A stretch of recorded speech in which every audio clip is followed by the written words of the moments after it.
Hi, everybody. I'm Brendan Murphy, Mathew Brown. and welcome back to A Few Good Movies coverage of The Mandalorian Season 2.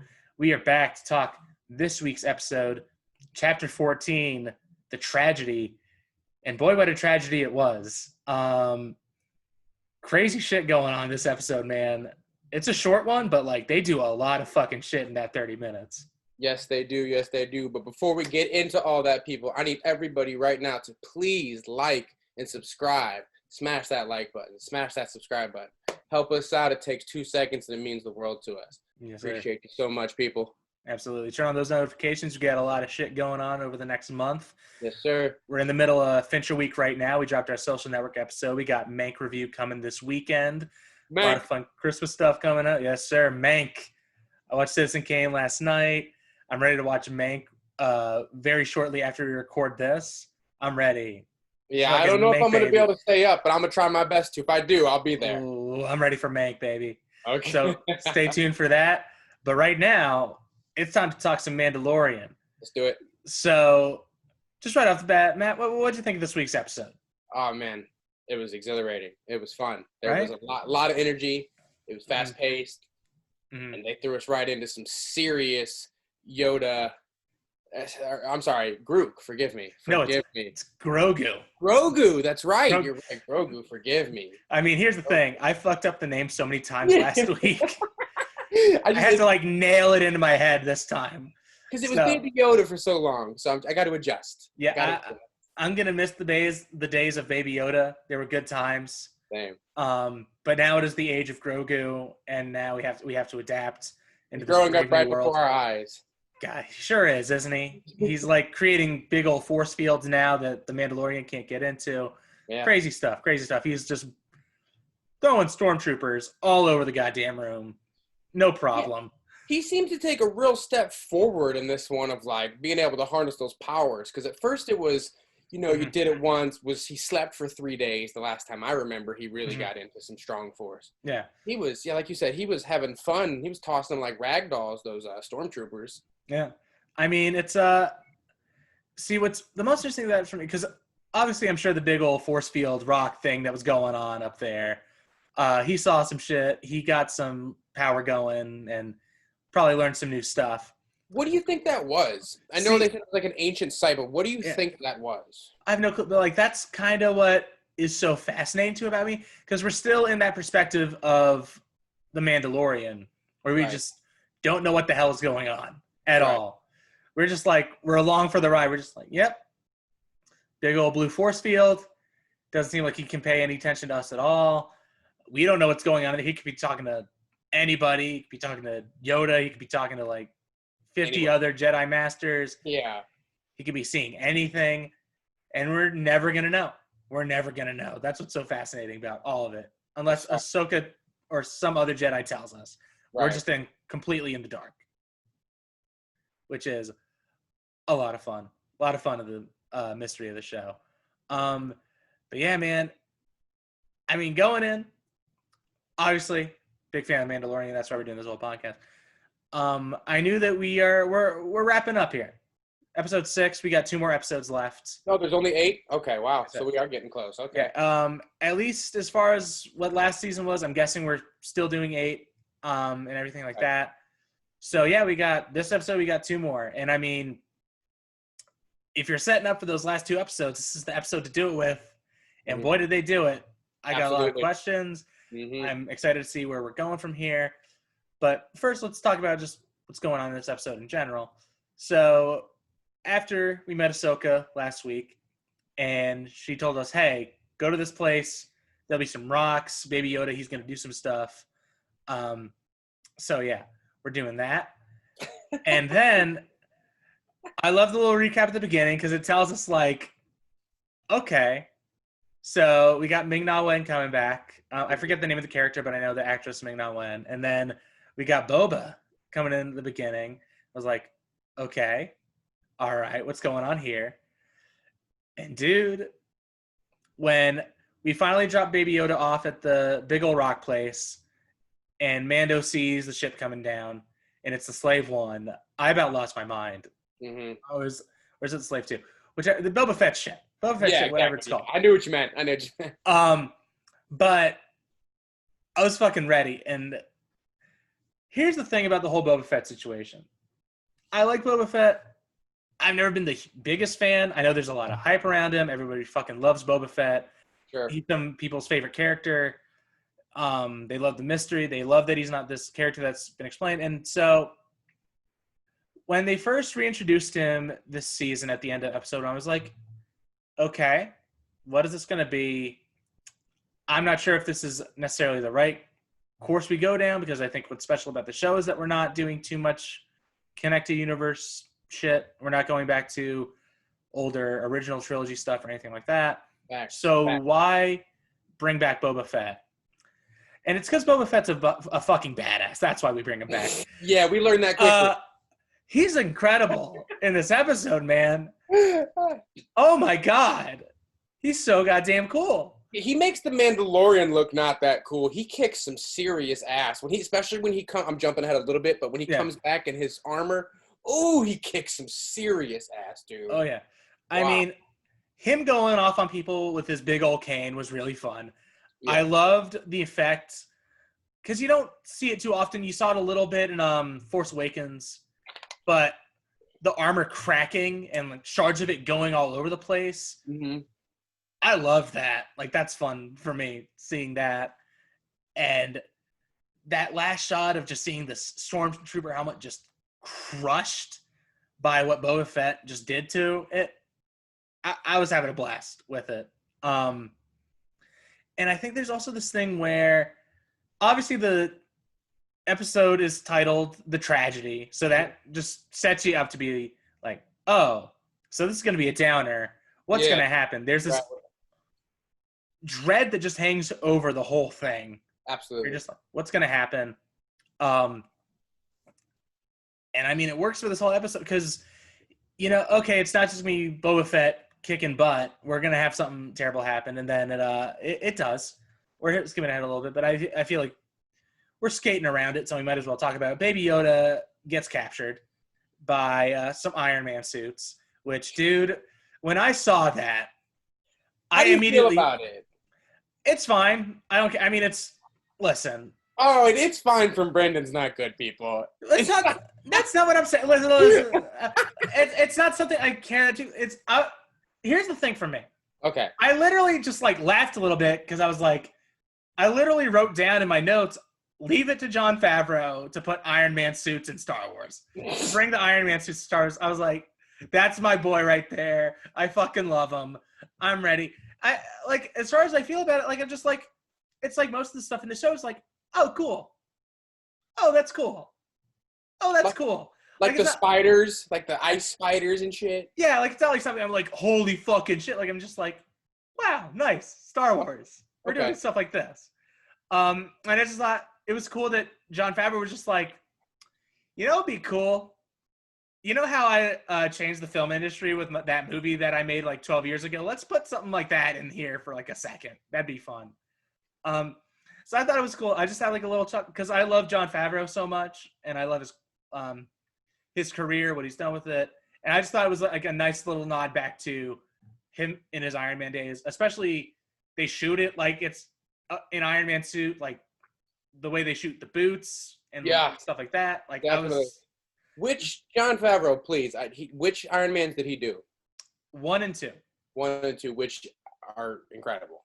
Yeah, absolutely. Well, incredible. 1 is, 2 is all right. I would agree. 1 is certainly the best by far. Sure. I also have a very soft place in my heart for Iron Man 3. I think Iron Man 3 fucking rules. I'm a big fan. Okay. Did John write that as well or no? No, he's in it, but Shane Black directed and wrote it. I'm pretty sure. Okay. But I just thought that was just a nice little Jon Favreau nod. I don't know how much, because obviously this is a Robert Rodriguez episode. We haven't talked about that. This episode is directed by Robert Rodriguez. Super happy to see that. Me and Fletch talked about how much we were excited to see what he would bring to whichever episode he was directing. Mm-hmm. But because it's also that thing where, Robert Rodriguez doesn't have a shortage of people he's put jetpacks and flying boots on either. Like, he's the Spy Kids guy. Right. He's Shark Boy and Lava Girl. He's Machete. Like, you know, he's Alita Battle Angel. He's got all that good shit going on. I need that machete drop in there. I mean, you got to. You got to. Machete. You were about to say. I need you to say machete. Machete. That's a fantastic film. I mean, not wrong. I mean, here's the thing. A classic. We went over this a little bit, but like, I have come to respect the hell out of Robert Rodriguez over the last little bit here. I like Alita Battle Angel a lot just because of how weird and different it is from a lot of the stuff we get from bigger studios, everything these days. And we talked about it last week, I think, a little bit, but there's an episode of Jon Favreau's show that he does on Netflix, Chef Show, where just him, like Robert Rodriguez, Jon Favreau, and Roy Choi just sit at Robert Rodriguez's house, make pizza, and talk about making movies. And I was just like, oh, this is the best right here. This is exactly what I want out of like my television that I watch. They've combined all the perfect ingredients. Yeah. It's Perfect. film, conversation, and pizza. Yeah. Robert Rodriguez makes the best looking pizza I've ever seen. Don't get us started about pizza, please. No, we can't. We watch the Home Alone episode. That's our big. Yeah. They don't need to tune into the Mandalorian. That's the big pizza conference is Home Alone. But back to this episode in particular. But yeah, I mean, I feel like a lot of interesting possibilities just opened up. Yeah. We got Bill Burr coming back. I'm excited about that. No, I'm excited about that. Dude, we're going to break Bill Burr out of prison. That sounds great. Like, sign me up. I'm ready. I forgot that he got locked away when they tried to get that brother out or whatever. I completely forgot that he got locked in and that was just he was just a forgotten character. Well, I mean, that's what's kind of fun about we've been saying that a lot. What's fun about the show is that they'll do shit like that. Mm-hmm. But I mean, even bringing back Ming-Na Wen's character, who we thought was dead out in the desert, right? And bringing her back, like, okay, we have more people that we can just bring back, because I like that kind of storytelling for this kind of show, where it's just like we're just having fun, we're being loose. Yeah, like, I think that's where they're almost nailing this show, is that they've managed to take away the pressure of it being like a Star Wars show. Yeah. I don't know how they've done it, but that's what I feel. They're just like, we're just going to do what we want. There was a great tweet I read this week, and I forget who it was. I wish I could shout him out. I'll try to find it, post it on our social media pages, so if you want to follow them, you can follow them. But essentially what they were saying is the magic of the show, and I think why it works so well, is that the Mandalorian is this guy who just pops into different stories where other people are the main characters. Like, every single time, whether he pops into, say, the Bo-Katan episode. Like, Bo-Katan is doing her whole thing. She's trying to track down Moff Gideon and get the Darksaber and, restore Mandalore to its former glory, all that good stuff. And then Mando is along for the ride, and he's just like, well, I'm going to go take care of my baby now. I'll see you guys later. I don't want anything to do with any of this super interesting stuff you guys are doing. I don't really give a shit. So I'll see you guys later. Peace. And then 2 episodes later, we go to Ahsoka Tano. She's fucking amazing Jedi badass who we hear all these incredible stories about through Clone Wars and Rebels. And she's doing her own thing. She's tracking down Thrawn. She's doing her own little side story where she's trying to bring down the Empire in her own way. There's a lot going on there. And Mando's just like, oh, cool. Yeah, I don't give a shit. I'm going to go back with my baby. We're going to go fly around and do some cool stuff. We'll see you later. And then dude, this episode, we could have had a Boba Fett show if we wanted to. Mm-hmm. I mean, a show where we pick up where Return of the Jedi leaves off Boba Fett and everything like that. Where just the first episode is him. He gets out of the desert and he's like, I've been trapped in the stomach of this fucking thing for 30 years. Right. I want to go track down my armor. The show doesn't give a shit about any of it. They're just like, no, we're with the little kid, with the baby and this guy.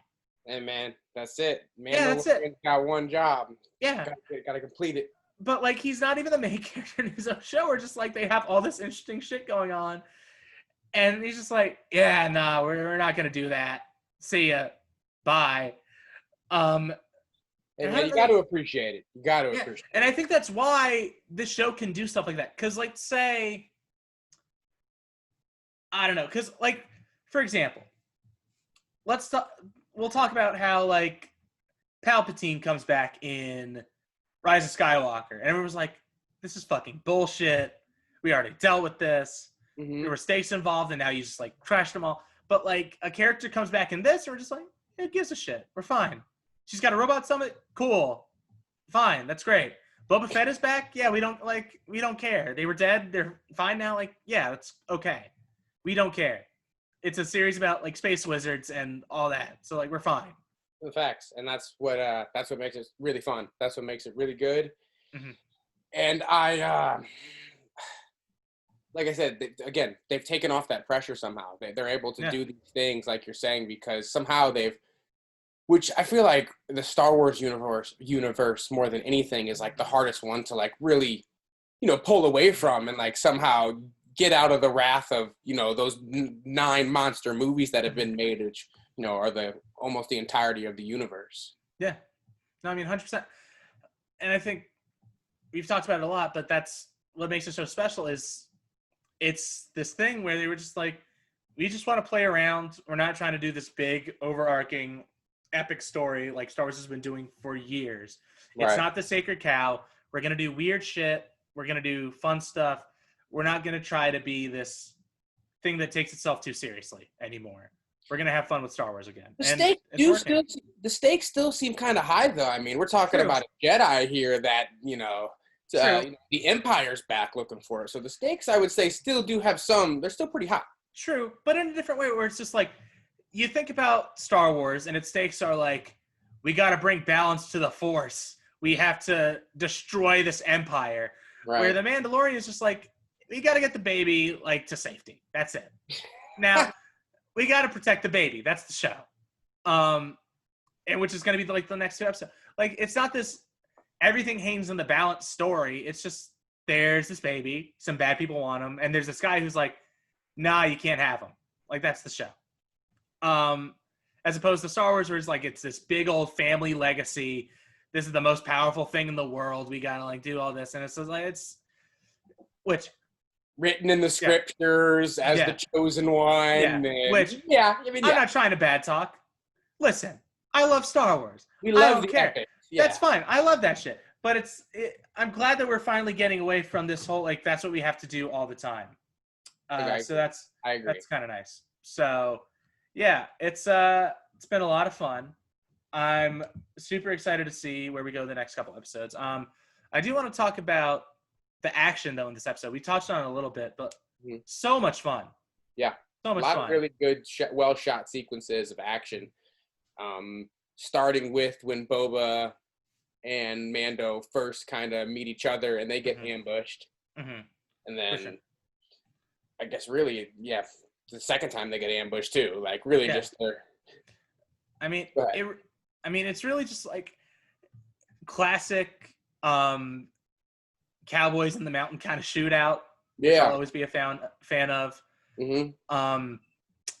A lot of fun stormtrooper action, like we already said, but it's really well choreographed. It's really well edited too. Like we were talking about this last episode, but I was having a hard time seeing the action last week.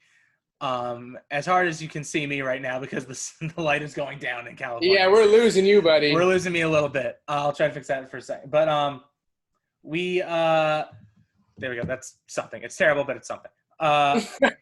It's something. But we're at a Halloween event. Yeah, a little bit. But we sorry. But like a lot of people were like praising the action of last week's episode, but I was just like, I can't see shit. Really, like I feel like I'm not really getting anything. Sure. This week, I like that we were back to like kind of like, oh, okay, I can see the shit that's going on. Actually, like that's nice. How well shot was this episode? Pretty well Some of the shots were incredible. Yeah. I mean, that one specifically where he shoots down the 2 ships and you see him going down. He turns around that rack focus. Holy shit, buddy! I was. No, you're right. I saw that and was like, "This looks." I'm watching a film right now. Here's the thing: Robert Rodriguez, good director. That's what I have to say. Like, I feel like he's not talked about as much because he makes different kind of movies that are not as well accepted across all these Are you different trying to demographics. tell me Machete shouldn't have won an Oscar? Or should have won an Oscar? I'm not saying I don't like Machete. I'm saying the general public is sometimes turned off by Robert Rodriguez and his movies. Do you think that's fair to say? That's fair. I wouldn't argue that. Right? Anything that's part of the grindhouse is, Yeah. maybe not the most. But like that's what I'm saying. He's not a director that is as well regarded as someone like, say, someone he collaborates with a lot, Tarantino, and he's like kind of in that same camp and grew up in that same era and came out in that Miramax 90s independent scene. They don't have that same kind of respect just because he makes different kind of movies. Like even Alita Battle Angel wasn't this huge blockbuster, this widely respected kind of deal. It's just, but I always respect the fact that he like makes the kind of movies he wants to make. You can track that all the way from like El Mariachi and Desperado and Once Upon a Time in Mexico, all the way to Alita and Machete. I mean, here's the thing. I grew up with this man's movie. Like, Spy Kids was big for me. All three movies. Love Spy Kids. Spy Kids, Shark Boy, and Lava Girl. I saw it twice in theaters. I'm a big fan. Yes, sir. And I was glad to see that he was able to like still bring some of his distinct style to the episode. It was really nice. And I mean, he brought like a badass. It felt like one of the Mexican standoffs that he would have in one of his movies. It did. And I would, not knowing that it was Robert Rodriguez, it still had a distinct feel to it. I couldn't put my finger on it until now knowing this. But today's episode certainly had a distinct feel to it that felt a little different than I would say any of the other episodes of this season.